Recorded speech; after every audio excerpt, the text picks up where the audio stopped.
Hello and welcome to this Institute for Government event on what works in government. My name is Alex Thomas and I'm a Programme Director here at the IFG. And you might be forgiven at the moment for answering the what works question with another question, does anything? But it does, of course. That was my dad joke. I got teased for that earlier. It does, of course. Government is a mix of success, failure, and mostly things that fall in between. The mission of the independent What Works centres, which are now 10 years old, is to look particularly at how evidence and evaluation should be used to do government better.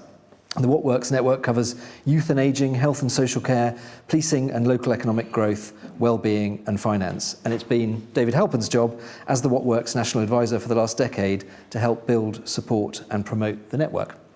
So we're really pleased that he's here today as he steps down as the National Advisor to share some valedictory thoughts about the network, about what has worked over those 10 years and to pass the baton on to others. Which is why I'm also delighted to welcome Tamara Finkelstein, who is the Permanent Secretary at the Department for the Environment, Food and Rural Affairs, has had senior jobs in the Treasury, Department of Health, what's now the Levelling Up Department, and elsewhere. And particularly importantly for our purposes today, Tamara is the head of the policy profession, and so is one of a number of people who will be helping pick up the baton from David. So the way it's going to work this afternoon is David will give us a presentation. Then I'll turn to Tamara for her reaction and some responses before opening things up to questions from our audience here in person and online via Slido. So get the questions coming in now. We'll also be tweeting from our IFG events Twitter handle and use hashtag IFGWhatWorks if you want to join in the conversation on Twitter. Before we start, I'd normally say there are no fire alarms planned, and there are no fire alarms planned. We have been told there's some work happening on the fire alarms today, so don't be alarmed if they do go off. If it's for longer than a few seconds, then we'll go outside and gather, but if it stops very quickly, then it will just be builders working on the alarms. And there's also scaffolding going up around the building today, so if there are noises off, I apologise for that. There's also apparently something happening on the other side of Westminster, which is rudely gate-crashing this event. If you'll know before I do, but if if my phone started going mad with news of who the new Conservative Party leader is, then I'll make an airline-style announcement and let you know. But anyway, I'm confident all will be well. Over to you, David, to kick us off. Thanks. I'm looking forward to that. Fasten your seatbelts moment. Thanks. Lovely to be here, and very much. I feel like IFG's been a great partner, of course, along the way in this over a long period of time. I should also, Cabinet Office up there, because the role has been a slightly old one, so I do a day a week as this, but I don't really speak on behalf of the Cabinet Office, but Cabinet Office has been a good home and, of course, where we try to push this forward. So if I make some remarks, they aren't necessarily government policy along the way. Maybe I should clarify that detail. And I'm going to call this kind of subtitle, the unfinished enlightenment. It's that idea that actually that's basically what we're trying to do. We're trying to bring light to understand what the hell actually works or doesn't. Seems a pretty good idea. We're going to start, though, from a flashback from just over 10 years ago from this room, which was the first public comments by the new Cabinet Secretary. Many of you will remember. Jeremy Hayward. But I think we've constantly got to ask ourselves the question, are we being innovative? Are we genuinely world-class? Are we resting on our laurels? How do we improve the policy-making process itself? And so I will personally be taking a great interest in that. The agenda on welfare and well-being and happiness, much derided, but really, really important, I think, over the next 10 to 20 years. And I think the whole question of nudge, as I say, and transparency are very, very important. I've also put on the agenda one of David Halpern's ideas, I think, about a NICE for policy making. Simple idea, which is why aren't we much clearer which of these policy interventions to get people rehabilitated so they don't recommit crimes, early interventions to stop 3-year-old kids arriving at school unready for school. There's a whole array of experiments in policy that have been tried in America, here, elsewhere. We don't have a simple way of saying the evidence suggests these ones really do work and offer value for money, these ones don't. So we keep reinventing the wheel. Local authorities are wasting money, other commissioners are wasting money trying interventions which don't work. So let's try and use the discipline of the sort of fiscal tightness to really squeeze out bad policy making and be much clearer about where the evidence is pointing to us. So there you go, a few tears in the eyes of that one. But of course, Jeremy, incredibly articulate, essentially set out what the idea was with respect to what works, driving things, making more empirical, and actually a lot of linked conversations about the policy profession. How could we actually make the policy profession a true profession with the right skills and capabilities? And Tamara might want to come back to that later on. So what I'm going to try and fairly briskly do is just give a little bit of history, though some of you in the room I know it well, but a bit of perspective on it. I'm going to spend most of my time then talking about what are the things we actually need to do, I think, going forward, partly as the sort of baton is passed in some kinds of ways. Just remind ourselves some basic numbers, because Jeremy's remarks apply absolutely today, given what we're about to have to likely to do with respect to public spending and so on. Around about £1 trillion of public spending, nearly 500,000 civil servants, nearly 6 million public servants, spending about 10 billion hours a year of doing stuff. What do they do? Are they using that time and money well and wisely, right? That question remains as important as ever. And if we go into another spending review, actually, how are we going to cut? Ideally, we would be figuring out which things of that trillion are worth keeping and which of the things actually we should trim back on or adapt or whatever. But as we all know, it's actually incredibly hard. And in some depressing sense, it's almost as hard today as it would have been a decade ago to answer some of that questions. But we have made some progress.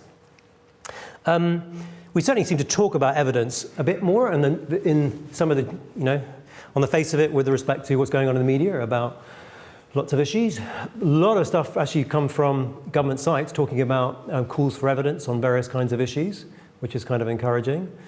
Should we break up the union? Could we figure out evidence on that? Is it a good idea or not? And so on. There are lots of these issues. Drugs policy never goes away. And so on and so on and so on. So, yeah, couldn't resist putting that one on. Was it a good idea or not? Could we have known in advance? So it's there. It's a long-standing weakness, particularly in respect to, this is IFG work from, again, in fact, more than a decade ago, asking sort of senior policymakers, ministers and perm sex and others about strengths and weaknesses, civil servants and ministers. What you can agree on is the absolute worst was lack of evaluation, right? Just nowhere near good enough. And if we went back in time, so classic analysis like Hogwood and Gunn from the 80s, where they talked about how policy is really made, they have a similar sort of story about someone comes on the news and they say, we did this thing, et cetera, and we thought about the options. And if you unpacked it, it was almost never true that actually there had been some really significant evidence-based weighting of the options. What about the public? Here's just a new tool we now all have to play with, but Google, search activity. This is evidence-based policy. I mean, hardly even doesn't register, but even evidence since 2004. It's not obvious that the search activity has gone up in general. A really interesting detail, actually, if I can get this to work with a laser, yeah. You notice how it bites up and down? It's kind of fascinating. Do you know what this is? This is the same. This is August. Basically, no one is interested in evidence. It's interesting, Tracy. In basically late summer. They get more interested in it in, it seems like January through to spring. Yeah, whatever it's about. Is it just school kids? We don't know. Anyway, not doing much better on this evaluation, by the way, for the ETF. Actually, if anything, it looks like it's less search activity. On the other hand, let's have a look at fake. And we're definitely up the green line. So that's not entirely encouraging, is it, in terms of that cut on public interest? Sometimes you don't go through it in detail, but how do we respond to this? Is we basically, in the end, have to roll up our sleeves and do the hard work to figure out, does something work or does it not? So I sometimes in presentations use a variation of this, spot the odd one out, like, have I got news for you? Many of you have seen this. That's elixir of vitriol. Someone having head injuries, lithium, giving people lithium, and a bunch of kids having ex-offenders shouting at them. Many people will recognize what they are. 3 of those are very, very famous interventions. Subsequently, when they were evaluated, shown to be not only not effective, but in fact, generally counterproductive. Scurvy, of course, the first one, from Lynn's very famous first randomized control trial, Scared Straight, head injuries, 2 randomized control trials, not pretty recently showing that the standard treatment of steroids, etc., actually make people more likely to die. The odd one out then, of course, being lithium, which is, it seemed completely implausible that giving people a simple mineral like lithium would improve mental health, and particularly bipolar, and of course it did. In fact, randomized control trials show that it did in fact help. So what are we trying to do? We're trying to do more of that stuff, fundamentally. in the footsteps of Archie Cochrane. And we should remind ourselves that in medicine, it was pretty controversial, certainly running into the 1970s, the idea that you would run randomized controlled trials and see if something works or not. But it's still true, this is from Jonathan Shepherd, this graph from a few years ago now, but number of kind of randomized controlled trials in health and so on compared with everything else. Everything else. It's pretty. Are we saying that education, crime, etc., it's not possible to build evidence in the same way when it's literally life and death in relation to a treatment or trial with respect to medical matters? And of course, famously in his book Effectiveness and Efficiency, where he had told the medical profession to get going on this, he also remarked at the end in the epilogue, I know I've been tough on medics, but look at everyone else. How many judges and others use this kind of evidence, right? A little tiny side, I'm not going to dwell on it, but of course BIT back in 2010, that's why Jeremy was cross-referencing it, was along the side. It wasn't something that Cameron asked for, but when we were trying to use nudge-type techniques, we knew we were going to have a hard time persuading anyone, so we thought we'd better test them. So this was one of the very famous early ones, you might remember, on tax trials, and this guy here was a civil servant, middle level in HMRC, Nick Downs, who basically said, yeah, you can come and we'll work with you in relation to, I have to deal with tax, I've got 600 million, I send out letters, do you think you could try some better versions? Which of course we did. One of the famous which, 9 out of 10 people pay their tax on time. Would it make a difference? And the answer was, yeah, it gave you about 5 percentage points if you use something like, most people pay their tax on time, you're one of the few yet to do so, or 15% increase in the payment rate by adding a line on a letter. What's interesting is, of course, Steve Hilton and others weren't interested in the experimental bit of it, but we always thought actually one of the most radical, important bits of it was the experimental, and Jeremy got that too. So the idea was, even if you didn't care about behavioral science, why don't we just get more literally empirical, experimental to find out what works? So I think a key bit, Jeremy was amazing in a million different ways, but one thing he was maybe less interested in was creating institutions, right, beyond individuals. And I think that is a very powerful way to build an ecosystem, and that's been a big part of the story of the last 10 years. So the what works approach was, yeah, can we get some more evidence, generate it? Can we translate it, put it into forms that would actually be used by particularly public sector professionals? And can we do something about the fact that they would be able to tell the difference between good and bad evidence? This one actually tends to get most neglected, but really important. And it was sat against the background of graphs like this. This is a famous one from the period Toby Ord around development, where you try and work out the efficacy in DALYs, or years of life, for different treatments. So you get a long tail of things that look like they do almost nothing, and then you get a small number at the top, like mosquito nets and so on, which look like they're very big impact sizes. If we can do that for development, why couldn't we do it for domestic policy? A timeline? So yeah, it didn't all start 10 years ago. Of course, we had the example, as Jeremy referenced, to NICE. And it's worth remembering that a lot of people thought NICE wasn't going to work. It thought it was going to crack almost immediately under threat from pharmaceuticals who would say, what do you mean you're not going to prescribe that drug? So it was a kind of shock success, and it's worth remembering that. There was discussion even way back in the Blair years of creating a social policy NICE, but of course it never arrived. We had BIT. Then, of course, you get on the bottom line, you're going to see some of these. We've got Jeremy's speech we just saw. And then we start to create a whole series of more what work centres, and the network gets created. By 2014, we've got quite a few coming along. We have the trial advisory panel. That's a Ghostbusters of evaluation. Who are you going to call? Could we set up a group of people departments could call, and it's still alive today and actually expanded.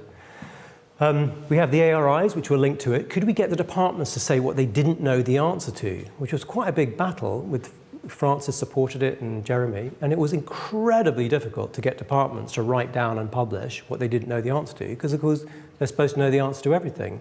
So it's a bit, really important, and something that Patrick picked up on when he came in.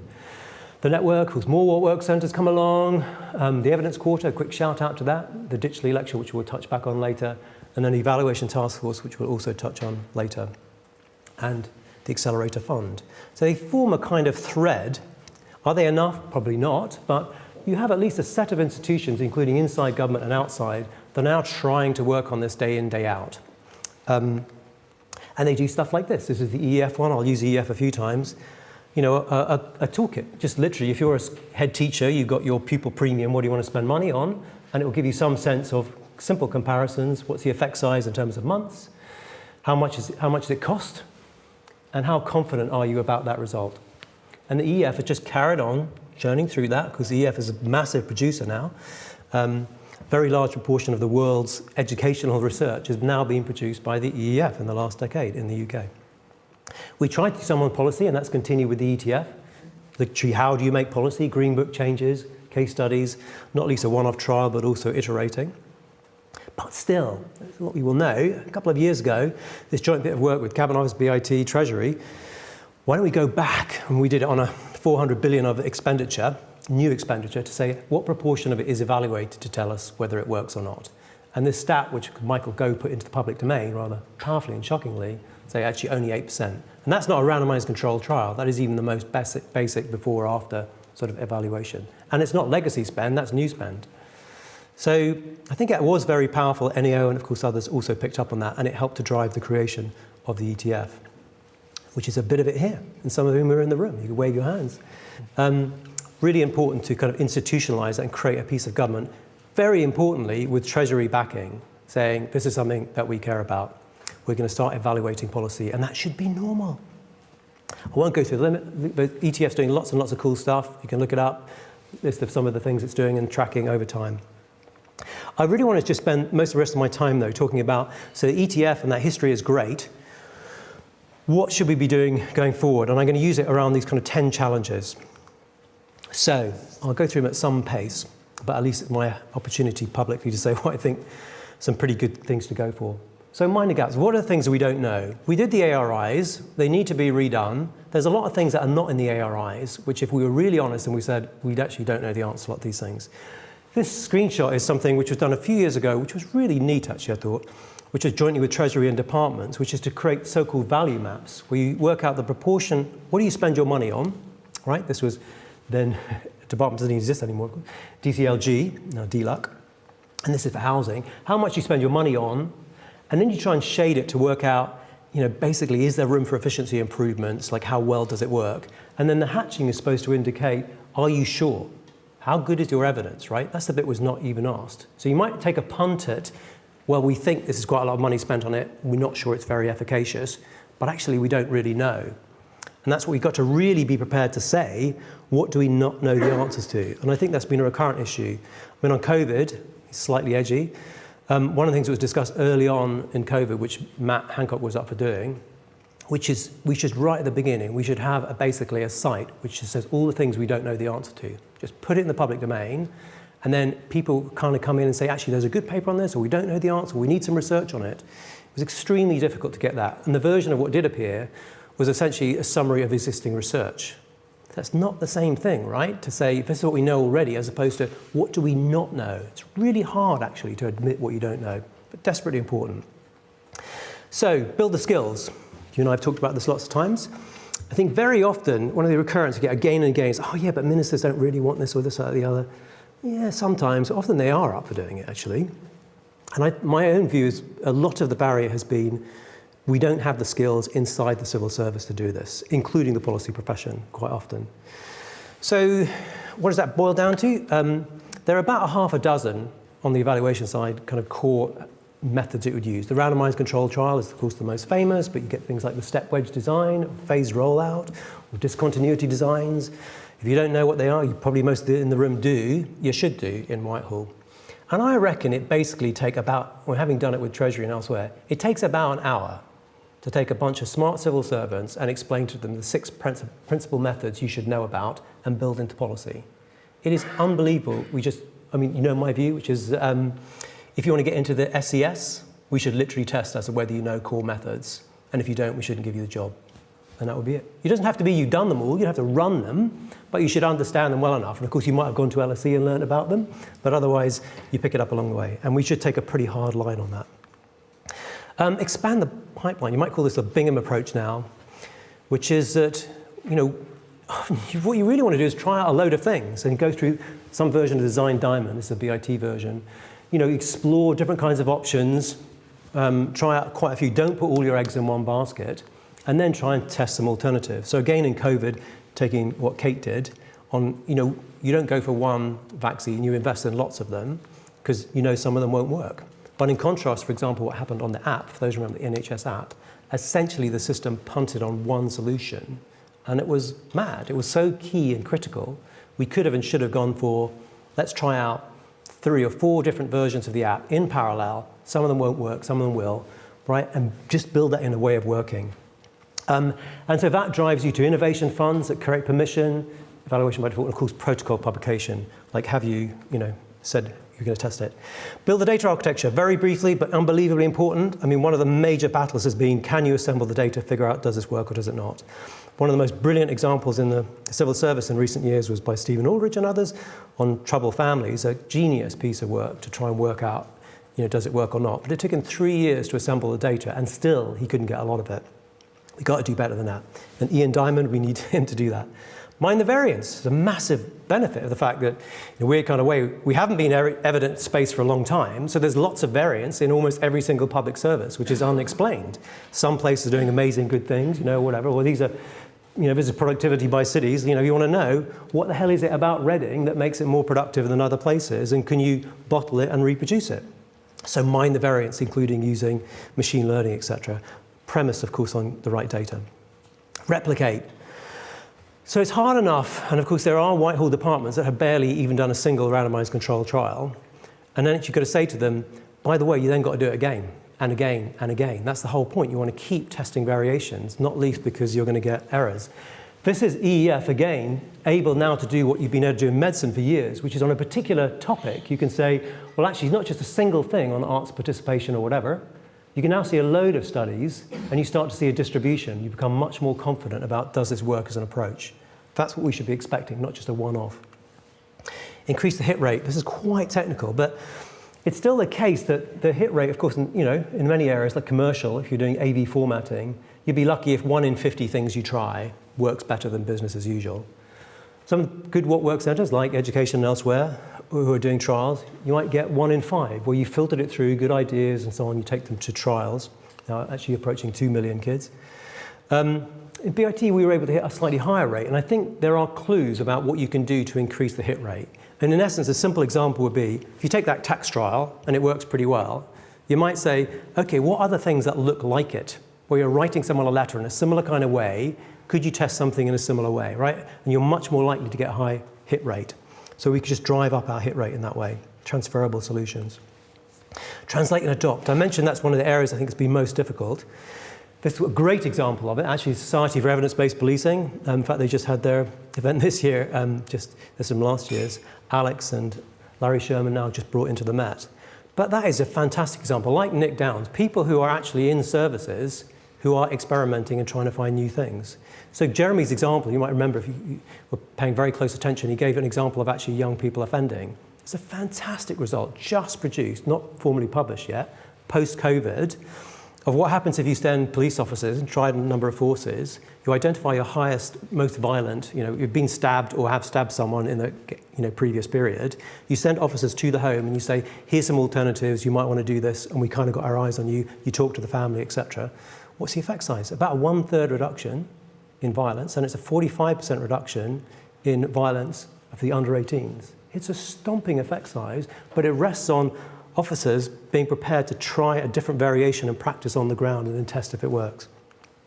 And of course, creating then evidence-based professions. Again, Jonathan Shepherd did this a few years ago, I was reminded of it, brought together lots of evidence-based professions, because if you look at, they're nearly all medics, actually. There's like 20 different ones that are all different, like anaesthetists and surgeons and so on. But at least there's a few others. There's Dame Peacock at the front, for example, for education and so on. Bring the public with us. This does matter, right? Ben Goldacre made the argument years ago, which I thought was right. Would the public in their engagements, when they go to a teacher or a doctor, will they say, why are you recommending that? Right? Would they push? Or, on the Today programme, how often will the presenter say, so what exactly is your evidence behind that claim? So ideally, we want to have a world where this is public understanding of what constitutes the difference between good and bad evidence. And of course, beautifully, there is an experimental study to suggest that this is possible. It's from Uganda, which I just mentioned, which is a wonderful study showing, can you teach kids, let alone civil servants, can you teach them to be better bullshit detectors, basically, in everyday speak? So when someone makes a claim, you recognize they've made a claim, you ask what lies behind that claim and was it a good method or not? And it turns out you can teach kids, and in fact, it affects the teachers and the parents too. They all get better at being bullshit detectors. It's a really great positive result, something we should try and do more generally. The last thing here, right, is go global. So we have been quite domestically focused. The What Works centres, they're a fantastic set of institutions. Of course, they represent the story of Whitehall. But, again, if you stick with education, it's hard to think that, if you're sat in Berlin or Paris or, in fact, most places in the world, you're simply wrestling with what's the best way of teaching kids trigonometry who find it pretty dull, There will be differences. In some parts of the world, you'll be asking, how do I get the teachers to even turn up, But basically, it is mad that we haven't emerged into a situation that these have turned into global projects. So this Canadian-led actually evidence commission relatively recently was an example of trying to say that's what the pathway might look like. Why wouldn't it be at G20? If we got FCDO cut budgets, the most useful thing we could do, our gift to the world, would be we'll share knowledge. We'll show you, we'll build an evidence base how you can spend the money which you're receiving, and you can decide. So in conclusion, where are we at? Unfinished enlightenment. Definitely it feels unfinished, although a lot of progress, I think. Some of the things Jeremy, of course, was talking about are absolutely with us today as ever. Spending cuts, how are we going to do them? Can we do it intelligently? Are we going to say to DEFRA, well, we're going to give you this extra money, but if you've got no evidence for this program, we're giving it to you conditional on the fact you're going to evaluate it hard, and if in 18 months' time there's no evidence for the program, we're going to cut your budget by ... choose a number, potentially quite large. If we did that to scale, would that change behaviour in Whitehall? Probably. Is it a better way of doing a spending review than what we do now, which is, you have a discussion last minute, what was the evidence? Should we cut this or should we not? The truth is in most areas you have to shrug your shoulders. So we don't know, and we've been in this cycle for a very long time. And of course the answer is, what we should do is have a time machine, go back 5 years, get evaluations in place on all these major programs so that at that spending review we'll have good evidence of saying what we should cut or not. Well, as we know, second best to having done it 5 years ago is let's do it now, so that in future spending reviews we will be in that position. So we need both marginal and radical innovations, where we test variations, really powerful on what officers do on the ground. And Jeremy talked about social policy nice, but there's definitely also a case for some kind of ARIA, as in the new research facility, which would also just go a bit crazy, let its hair down and do some nut stuff and see if it works, leaving some plausible deniability for the rest of Whitehall. It also going to cost something. What's the right level? We should at least reflect on that. This is, you can't see this very well, but these are R&D levels as a percentage for a number of organisations, of course famously Amazon, who basically say, well, everything we do is R&D. But you don't have to go for that. I mean, look at VW, 15% odd, 15, 16% of their spend is R&D. And so basically VW spend more on R&D than the entire UK government, including UKRI and everything, the whole shebang, to make a slightly better car. There are lots of departments that don't even spend 1%. In fact, they're nowhere near 1% in terms of their R&D expenditure. So you're basically locked into legacy practices if we're not trying anything new. So we can argue about what the level is, but if we think for the whole economy, it's circa 2.4% or better OECD average, God, imagine if public service spent 2.4% or anything close to it on R&D, innovation, experimentation. But that is some version of it has to be the route to better productivity and outcomes. So I'm very much passing the baton now. I hope I'm not going to disappear. I'm not retiring. I'm still running the Behavioural Insights team. If Tamara wants to talk, I'm happy to pick up the phone. Walk across the road. It's really important that this is owned. So ministers the plan is not to have another national advisor. We do have the ETF, so we've got an institution, but we've got lots of people. Ian Diamond will be chairing the council, What Works Council of Institutions. Kat Little, who's second Perm Sec, has been a great champion in relation to the Treasury actually saying, are you evaluating, are you not? Really important. Patrick, and because his successors, incredibly important. What is important, not just science as in a white coat, but also the scientific method into what we do routinely. Tamara, absolutely key, the policy profession. I think in many ways more important than the analytical profession. And folks like Alex Chisholm in respect to skills and the old COO. So, kind of at the conclusion really, but to me I've always thought humility is the cornerstone. That is the most difficult thing. It goes to being able to say we don't know what works, but we're going to try and figure it out. Being open to the idea, or to be slightly edgy, the right kind of clever. For those who know Tetlock's work, you need to be a fox, not a hedgehog. He uses this distinction, right? Hedgehogs, they know only one thing. They make great commentators. Really simple theory, do this thing, it'll work. That's who we want to hear about. They're very entertaining. They make good speeches. It's just that if the world is quite complicated, that's not really what you need. You need a so-called fox that knows many things. And of course, Tetlock shows that foxes are much less good as pundits. They're not as fun to listen to, but they're much more likely to make a correct prediction. And then finally, I should just say thanks. There's so many people. Of course, we have many ministers who supported us along the way. Some of whom have been in this room, across parties. Lots of the What Works team through the years. You know who you are. Some, Danny Mason, Laura, now back at Home Office. Jen Gold, of course, ESRC. Lots of folks doing that. Many of the What Works, heads of What Works. Andrew Dillon was incredibly generous. You know, he'd been around for a long time running NICE, and the fact that he was prepared to say, oh, I'll come along and talk to you new kids. Kevin, Becky, lots more, Henry, for What Works Council, some of whom are there. This is the place, etc. Our BIT team, and of course, actually Jeremy. I hope he would be quite pleased about the progress we made, but he would probably say it's not good enough yet. All right, I'll stop there. Thank you. Brilliant. Okay. Thank you, David.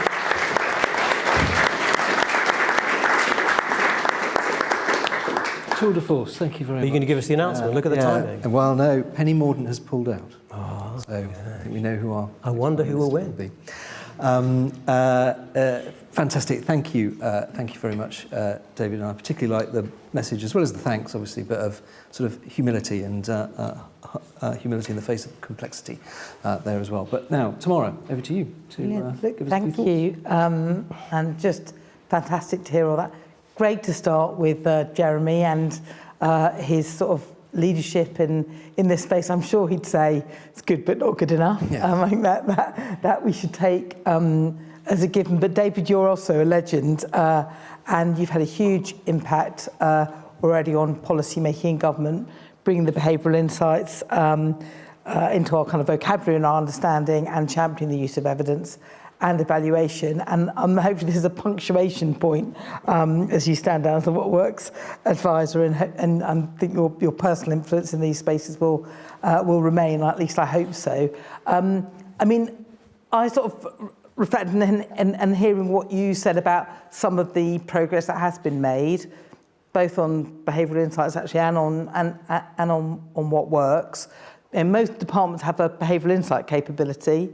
We've got 40 departments and public bodies involved in the cross-government behavioural insights network. When policy professionals were asked what are the things they use, the top thing was the What Works materials, and I think that's kind of testament to its quality, but also its accessibility. And you showed the toolkit up there that actually means that people who are time poor can access quality stuff really quickly. In the last spending review, the evaluation task force had a real impact in, everyone got their settlement letters, and it required, you to have an evaluation strategy in place and put stuff in place, admittedly for some of the kind of new programs. And you drew attention to the areas of research interest, which I think goes to the humility point as well. And in support of how do we get that evidence that we need for the future, I think those publishing our areas of research interest, which most departments now do, is incredibly helpful. But as was clear from what you were saying, it's taken us too long to get to this point, and it's not far enough. And I also just obviously struck by the 8% point of going through the major programs, which actually are, of all things that you do, with lots of things outside that, you'd think would have that in place, and that only 8% had proper evaluation plans in place. Now, one of the jobs in my career that has really shaped me was working on Sure Start, which was the government's early years programme that started in 1998, a long time ago. And that was developed in response to evidence of the importance of early years, of the kind of -9 months to 3 years that people had not thought you shouldn't intervene in anything until people appeared at school. The money was distributed not by competition, but by evidence of where actually is the deprivation. And if you couldn't come up with a plan, you didn't lose the money, you got help with coming up with a plan. Local communities were encouraged to try different approaches on solving problems. There was investment in measuring the impact, and then an attempt at kind of how do you easily give people then the information about the things that worked. And most importantly, it was one of the biggest evaluation programmes government had ever done, comparing Sure Start children to a control group. And it continues to provide evidence. And I know, having listened to Joe Caseborn, who leads the Early Intervention Foundation, and that's coming together with the What Works on Children's Social Care, but continuing to use that evidence. So I experienced that, and at that point it felt like, well, this is it. This is the standard for how you make really good policy. And it did massively influence me, but despite that, I've fallen short of it in my career going forward. And so over this last decade, you've been central to driving the development of the tools that we can use. But as I have taken on the leadership of the policy profession, I'm only too aware of us using this inconsistently, and that's what the evidence is saying, that we've got the tools, the institutions that you talk about that are so important, but we haven't really mainstreamed truly evidence-based policy making, evaluating what we do. And you described 10 things, and they are the things that we should take away. But when I think, how do we make the change and make it faster, I can't help thinking it's a people thing. It's about us, and we've got to have more policy professionals with the right skills, and we've got to have more professionals outside policy involved in the policy making process. And I think we should tackle all the things that you say are blockers, but I'm particularly focused on that. So really committed in the policy profession to raising our capability.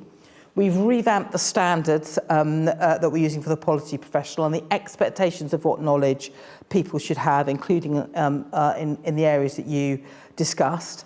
And we're developing a curriculum that are linked to the standards and looking at how do we assure that knowledge and how do we build in an expectation about continuous professional development. And it's not going to be fast, but we have to.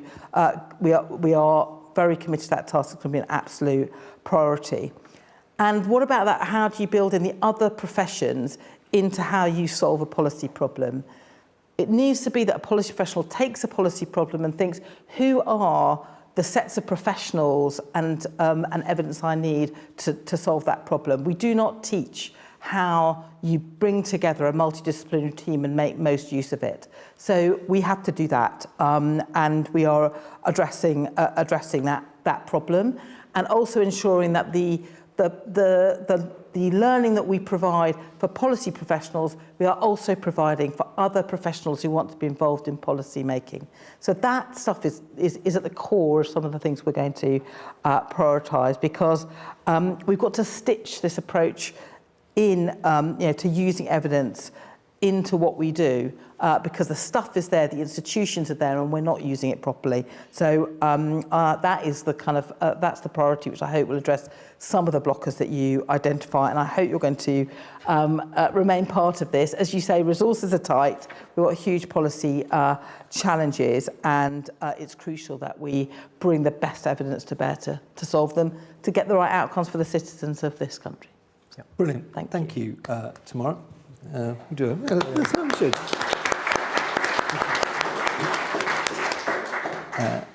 Thank you very much, and a really interesting sort of exchange there already, and loads of questions coming in. Do keep them coming in, and if you can, I should have said this at the start, say who you are and where you're asking the question from, but we've got plenty to keep us going. I was going to ask the first one and work in a couple from Slido, and then I'll come to the room, but to both of you really. I mean, we talk a lot in the IFG about accountability, and accountability can mean lots of different things, but in this context, there's something about the accountability for policymakers, for other civil servants, for building in evidence and evaluation. And there's a role for exhortation, and there's a role for promoting this. But do you think there are changes we need to make to our sort of accountability structures, to the pressure that policymakers and others feel from Parliament, from the public, to to actually make progress on that, 8% or whatever. And working in a couple of these questions, there's one that talks about given the increasingly limited resources in the civil service, how should we prioritise evaluation activity? What advice would you give to departments with limited capacity? And the other is about ministers, a very popular one. All well and good getting civil servants upskilled in evidence-based policy making, but given ministers are the gatekeepers to approving much of this research, how do we get them more comfortable with public evaluations of their policies? So a few things in there, but how do we make both ministers and time and resource poor civil servants accountable for improving things? David? Sure, shall I start on that? Well, almost in reverse order. So I think with ministers doesn't matter. One of the reasons, some of you know I was involved in the original creation of this place, and it's wonderful to see you guys doing so well always, but was partly to also prepare ministers so they have certain kind of core skills. So I wouldn't rule them out, and there are key moments. I don't know, Tamara, you can think of one. I can definitely think of one with the senior minister. It was Nick Clegg, I'll say. It was years ago, and there was a disagreement between the Department of Health and DWP. Actually, it was on mental health training in relation to whatever. And you can always argue, but actually there was no evidence to decide between the two whether you should do it or more. And there was this point where Nick leans across the table. He was kind of brokering this, and he just said, but wait a minute, neither of you really know if it would work or not, so couldn't we do this and run it as, what do you call them, one of those randomised controlled trial things? It was like, oh my God, like Deputy Prime Minister just said the words randomised controlled trials to some departments, I kind of died and went to heaven type thing moment. But it was really powerful because when ministers do demand it, and some do, of course some of them don't really want to know the answer to the question, but quite a lot do. Yeah. And one former minister said to me, I won't say who it was, but he said, don't you understand what a minister is? Ministers are risk takers. They don't know how long they've got. They want to get in there. They want to try some radical options. And of course, most of them want to know, did it work and what worked before? Mm. So I think it's overstated by the civil service to often say ministers don't want it, which is why I feel like, also I think, and partly in handover territory, and we've been to bumpy periods, have we, pretty recently, politically. My own view is that the civil service and public service should just do this. This is what you should just do. You should be trying to figure out what works and what doesn't. Do you really need anyone to tell you, like, you're about to spend £500 million on something, could you figure out is it effective or not, and could we adapt it to make it better? Do you really need a minister to say, please go and do that? So maybe it's easier for me to say that than tomorrow, but I feel quite strongly on it. So I do think, yes, build it at the top level, but I've been pretty clear. I think the policy profession is so key, because otherwise what happens is that after the fact, some poor analyst like Stephen Aldridge is told, oh, could you tell us whether this thing worked or not? And it's basically not impossible, it's extraordinarily difficult if in the original policy design, you didn't build it in a way that was designed to be evaluated and figure out what goes on. Not least because the most important thing often is not, did it work overall, but which version of it worked better? So Tamara, in your example about Sure Start, in many ways more interesting than does it work overall, is which version of Sure Start is better, and you want to keep adapting and improving it, right? It's the Amazon model. Finally, on accountability, yes, one of the puzzles has been, and you'll know this, why Parliament didn't and doesn't push harder on it when they bring in ministers and everyone else, or even the NAO, fine, it picked up on the 8%, but NAO weren't the guys, if any folks in the room, who generated the 8%, right? It was done by Cabinet Office and Treasury, but hopefully they will ask, is it getting better? And one of the things I would lock in if I was advising the Chancellor or the new PM on this is that build it into the SR, absolutely, but also get a body like the OBR. The OBR has long lists. It's the closest thing to have a long list of every bit of expenditure. And literally on that grid say, okay, does it have an evaluation or does it not? And when it's going to be delivered. So then you could track it and it would be external. And similarly for the ETF, one of the key canaries down the coal mine would be this slightly geeky but important detail, Tracy will know, the publication of protocols. Did you publish a protocol? In other words, you summarise at the beginning of this is how we'll evaluate as a public document.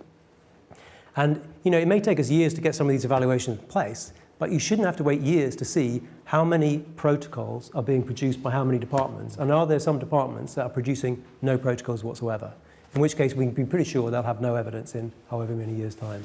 So I think you can reinforce it by instructing some external institutions to some point to make sure that we are, in fact, doing what we said we would do. Thanks, David. Tamara.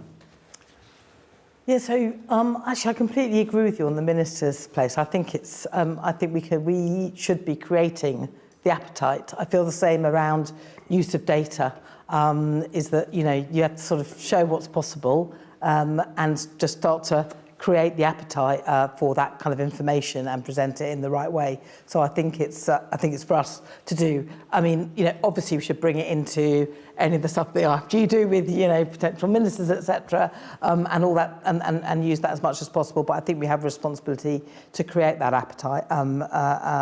So I think that's a bit in our hands. I get the point on there's the prioritising resources. There's a really interesting question here of, you ask, you're trying to provide advice on a particular policy, and it's not there, the kind of the information you'd like to have on previous attempts and evaluation. Now, Chris Whitty, before he was Chris Whitty off the telly, when he was the Chief Scientific Advisor at the Department of Health, and he'd say, if you come to him and go, we've got this thing, we've got to put up a submission in 2 days, where's the evidence? He'd go, I'll give you as much as I can give you, but in exchange, you have to agree to have a workshop in which we'll think, what are the things you're going to need to know in 6 months' time, in 2 years' time, in 3 years' time, and then we can kind of work on that. So I think that's a really important thing of how do you ensure that you've kind of got the things you need in time. You need to all the time be doing looking ahead on that. It's challenging to do things with the with limited resources. I assume that was probably getting at kind of limited analytical resource sometimes and so on. I think because we're not as good at working effectively across professions, we don't make as efficient and effective use of the different of our scientists and our analysts and so on in policy making. We need to find better and more effective ways in which we work together. So I think that's key. And on accountability, so I think the NAO and the PAC are a very powerful form of accountability. So I think the more that they can pick up on this, and I think we should have more conversations with them about the most effective way, and careful what you wish for, but of them in this agenda. I think that's really important. I mean, the importance of the task force and CAT's role that you described, that is a really important way in which you kind of hold people to account. We kind of, if someone's checking up and going, have you produced your areas of research interest and that sort of thing? Sometimes it's not so much about a new mechanism, but let's use the ones we've got as effectively as possible first. Yeah, and sometimes explain that they're happening, to give people have transparent confidence. about them. Yeah. Brilliant, thank you. Let's go to the room now, and I'll take 3 at a time because I'm conscious there'll probably be lots of questions and not much time. So let's go to the lady there. So there's a microphone coming around, sorry. So, yeah. Thanks. Thanks, David. First of all, I just want to say, being outside of government and actually this kind of whole world working with the public, I thank you from that side as well, because you've kept us thinking really sharply over the last 10 years and forced us to be honest about where we're making progress and where we're not. So thank you hugely for that. Can you just say who you are? Tracy Brown, Sense About Science, sorry. I just wanted to draw attention to the whole asking questions thing, which was kind of missing, I thought, from your 10. When we, at your suggestion actually, together with the Institute for Government, looked at the transparency of the evidence behind policy making and whether an ordinary motivated member of the public can find their way, well, Jill Rutter and I noticed something that we didn't have the numbers there to back up, but we did end up making an observation.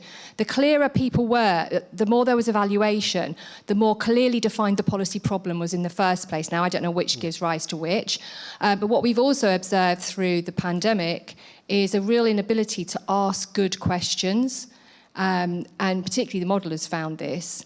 They weren't asked how to optimise certain outcomes and so on. And so I think perhaps, we sort of talk about evaluation almost like a punitive bit where we say, was that worth spending the money? But in the first place, did people actually ask the question properly? Does the public know what the policy's trying to fix? I think that's something that I would put in that top 10. Thank you. We'll take another couple. Who wants to come in? Another question? Gentleman there. Thank you very much. Luke Ridley, DEFRA, so I'm one of your scientists. Hi. I think one of the problems that we have in environmental work is that a lot of evaluations are done on the ground by local groups, and they're done without very much of a kind of common language. They're done perhaps, an evaluation will be put away somewhere and not find its way onto the right desk at the right time. And to me, it feels like that kind of common framework across evaluations is really missing. Thoughts on how we could build some of that would be great. Thank you very much. And one other, if there is one, or we can go straight on. No? Well, let's take those two while people cogitate. So asking the right questions and using them to define the policy problem, and finding a common language to sort of promote evaluation. Tamara, do you want to go first? And then I'll come to David. Yes, I mean, the point about having the right policy question, and you're talking about like how do you and communicate, being transparent about it. I think we don't do that often enough within government. And part of that, take your policy problem, define a really good question, and then work out what's the kind of team and people and resource you need to answer it. I think that's what we don't teach enough. And one of the things frustrates me is that sometimes we get in management consultants and they do it really quickly because part of their thing of defining the question and what you're going to use to answer it is them giving you a kind of quote. And we need to learn how to do that effectively. So I think it's a really good point. It's a really interesting point about the variety of then ways in which people then do their evaluation, and how do we do a common framework. So I'd love to explore that more. But one of the things I'm thinking about is that we've got a project of sort of looking at how do we do a kind of, as you know, kind of I've never forgotten what NCA stands for. That's one of our programmes, but it's effectively of how do we kind of get a kind of measure of the state of our environment and our natural capital as a kind of baseline. And I'm wondering if as part of that we might be able to do something that helps in that space. So I'd love to explore that more. David? Yeah, so quickly, Tracy, I'm sorry if I didn't shout out adequately. I should have done, because the work you did, in fact, with IFG, to map, those who don't know, it's a brilliant thing, to go through, white papers, green papers, speeches, whatever, and say, is there any evidence in this? And also try and work out how would you assess that? Whitehall Departments, of course, they're fantastic perm sex, like, Tamara, but they're generally quite interested in reference points, and it was quite awkward to find that you're at the bottom of a league table, even if it wasn't fully constructed that way, where you keep producing white papers that appear to have no evidence in them whatsoever. I did think of that, as the number one issue, which was map the gaps. And of course, what you were doing is in a systematic way. It's just like, what's the level of kind of ignorance that sits behind it, or optimism, whatever you want to call it. There's an interesting behavioural effect you may also know, which is these overconfidence effects, that people greatly overestimate how likely they are that the thing they think is right, either for an answer to a quiz, or whether it's going to be a good idea to invade this country, or whatever it will be. And those overconfidence effects get more severe the more senior you are. In fact, you might remember we did a session, I think you were at it, with Perm Sex on prediction, how well could you get people better calibrated. So I think it's a really important bit of work, and you should keep doing that, right? And I know some Whitehall departments are uncomfortable, but you should do it again. So on the other point about language, against Tamara knows, DEFRA has an incredibly rich history, not least because of Rothamsted, and people forget this. And you have literally contributed to the language which is now used around evidence.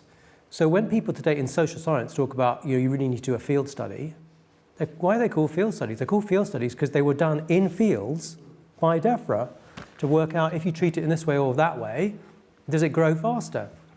And indeed, a lot of course, stats from Fisher and so on, Bayesian, was again built from literally field work, So we do think in metaphors, but we also think in quite practical terms. And one of the things I feel reasonably optimistic about is that as it gets adopted in that everyday way, be it literally in fields or elsewhere, and particularly we talk a lot about the kind of policy profession, etc. But a lot of the action is out there. It's in the 6 million public servants who do stuff day in, day out. And you've got some kid who's kicking in a shop front. What's the right or wrong thing to say to them? There's quite a long list of wrong things to say, it turns out. What was the right thing to say? Or, again, I'll give you a real example, because to me that's where it comes to life. Again, another crime one, actually, done by the guys at Evidence-Based Policing.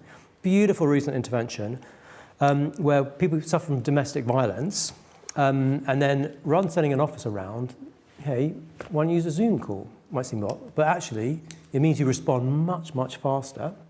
What do you get? You get much higher satisfaction rates, you get higher conviction rates as well, and lower cost. And by the way, the forensic guys are delighted because they haven't got someone stomping all over the evidence. But it's done as a randomised controlled trial, literally by Stacey Rothwell down in Kent. Beautiful construction, done by a copper on the beat. Like, it doesn't all have to be elite level, right? It can be actually out there, just trying out what are all those questions that are quite practical ones, and how do we, in many ways our question is, how do we create stewardship to support the army of possible kind of experimenters out there to figure out better ways forward and then create a loop so we can learn. I agree on the DEFRA point. I'm not just saying this because Tamara's here, but certainly when I went from a sort of, to be kind, an evidence-free or evidence-light environment in the Cabinet Office to DEFRA working on animal and plant health and animal welfare, there's suddenly all this evidence. Amazing. I'm going to take a couple from the from Slido, and then I can see Penny's got another question in the room. But a quick one directly to you, David. The what works centres are themselves interventions. Where do we find evidence that what works? I.e. any evidence that policing policy and practices has changed for the better as a result of the creation of a Policing What Works centre? Yes, it really bugs me, that question. And the short answer is we do not have a good enough answer to it, I think, is the truth. I mean, a hypothesis would be, how would you test it? It's not an easy thing to do. It's, and what's your counterfactual in this case? If you didn't have any EF, I mean, in principle, or in policing, you'd have some places that were not treated by it. You can at least do some variation of it. And one thing is, like, for example, you can try and crank up the amount of evidence which a school or an officer gets exposed to and see, does it change what they do? And the great claim in the end, but you wouldn't be able to, if you take schools, is that, are we going to move up the PISA rankings? Are you going to see a differential improvement performance in the UK because it's using evidence? But in principle, you could nest it. It is quite hard to do, though. So I'm prepared to take a second best in some areas, be Bayesian, and just say, well, if you're not gathering any evidence and you're not using any evidence, we can probably say that's not a great show, right? We're definitely stumbling in the dark. So that at least is testable. But open to ideas and a good puzzle for the ETF. Yeah. Keep the ideas coming in. Tomorrow, I was going to say this is a quick one, but it's a sort of huge question. But a quick answer maybe. What can be done to reduce barriers to access to government-held data in support of evaluation, particularly across departments? So data and use of data, making it more transparent and easy to access across government. Well, this is where it's good that that Ian Diamond is engaged in and in supporting the evaluation task force work, because he is very much looking at this and making progress on how we remove some of those barriers. But I'll admit it's been a frustration for a lot of people for a long time. But he does seem to be making some progress on that. So I think Ian's your man, and he's doing stuff. There we go. We'll keep on his case. And it's a priority. Thank you. Question in the room here. So, Cecilia McLaren from North Highland. I think we can continue the praise of DEFRA in terms of the data work that's been done there.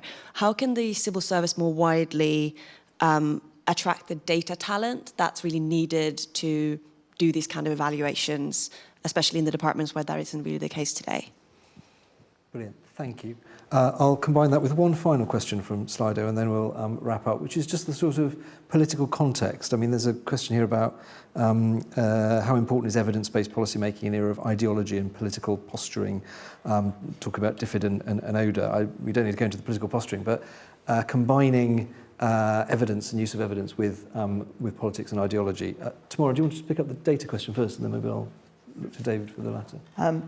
So look, there's a big competition out there for talent, and one of the really important things that people looking at, do they want to come into government at all, is whether they can make a difference, because that is one of our attractions as a civil services. You get people in who feel actually I could make a difference, and so that makes it even more important that it is making a difference and that it's visible and clear. So that's going to be that's probably the clearest amount. We had a sort of data competition, which I'm particularly pleased about, because civil service wide, because DEFRA won. That's partly why. But it was a bunch of people who are doing some amazing stuff that allow us to identify where you need to do things in peatland to stop carbon emissions. That was using incredibly cutting-line stuff. And it was amazing to meet the people who were involved, and that it was that ability to change something really huge.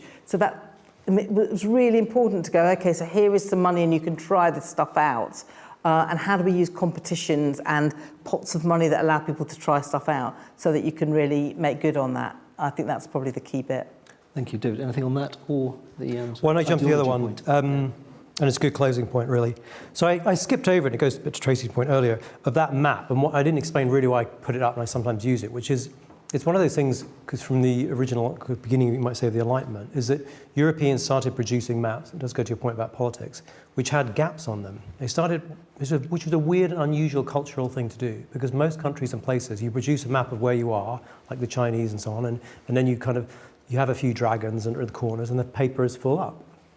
So something weird did happen, in fact, literally, in the literature known as weird, with the Europeans, where they became more open-minded to what do you not know the answer to. And there might be lots of other reasons they had to it. But it's quite a big mental shift to do that. Now, it has a political narrative to it, I think, which is quite a deep one, hence unfinished enlightenment, which is, it's quite a big deal to get up and say, not least the politician, I don't know the answer. I actually don't know, and we're going to find out. That's sort of implicit behind these evidence schools, but how often do you hear ministers and others saying, I don't know what the answer is, but it's a really good question, let's try and figure it out. And I just make it an even bigger point, I think, that sits over it. For those of you, I find myself revisiting it recently, but around a lot of literature about why nations fail or how they get ahead or behind. And one of the old results is just from Kremer and others, is that it's just literally the number of people who are connected is one of the variables. So in Europe, you just have a lot of people connected. You know, one in a million people have an interesting idea. If they're joined up, it spreads. And hence you get these incredible differences when Europeans turn up in Latin America and they've got rifles against, you know, steel or bronze, or even more if they turn up in some other bit of the world like Australasia and you're against Stone Age axes. And it's basically driven by, you know, there's a kind of rate of production of ideas and how fast does it spread. And you want to join it up to increase. But of course now we have lots of machinery to try and drive that. But fundamentally you want, one of the advantages that democracies have got is they've got the capacity to have some version of what Pippa Norris calls skeptical trust, right? They can have a degree of openness and they can say, actually, we're open politically but also intellectually with respect to what other ideas aren't there. It's the elite doesn't close down new ideas and developments, even if they'll be annoying and embarrassing, right? That's really important, but it does need a political narrative to fit into, which is an uncomfortable one, because you're perpetually, potentially challenged. But that's the genius, right, of a liberal democracy when it works well, which is why I feel it's so profound. You can start as quite a technical issue about, you know, can you do a randomized controlled trial? But there's a much bigger set of ideas about it, which is, are you big enough, politically, culturally, as a nation, to say, we don't know what works in lots of places, but we're going to live in a way which is pursuing, like, what does work, including it's going to be quite annoying and embarrassing. It's going to keep showing us that things we already did or were precious about and that we ourselves did were in fact not the most effective thing to do. And if we can do that, that's a very big deal for Britain, for our citizens, and frankly for the world. So we shouldn't give up on it. Brilliant. Perfect note to end on, David, as you said, taking us sort of into the big picture. So thank you both very much. We'll say thank you properly in a minute, because otherwise I'll get in trouble with the on the cameras. And we will, I should say, we'll have a video and a sound recording of this on our website in the next 24 hours. A plug for upcoming IFG events. There's one coming up next week on public appointments, 2nd of November, with Lord Evans of the Committee on Standards in Public Life, Baroness Finn, Simone Finn, who was Boris Johnson's Deputy Chief of Staff, Bernard Jenkin, William Shawcross, Commissioner for Public Appointments, and Sue Gray, who needs no introduction after the last couple of years. Do keep an eye on our website for all our commentary on a new Prime Minister, as it turns out, government formation, seeing the Cabinet come together, and whatever the next few weeks brings. Thank you very much indeed. Thank you again to David for passing on the baton and Tamara for receiving it. Really pleased to have you here.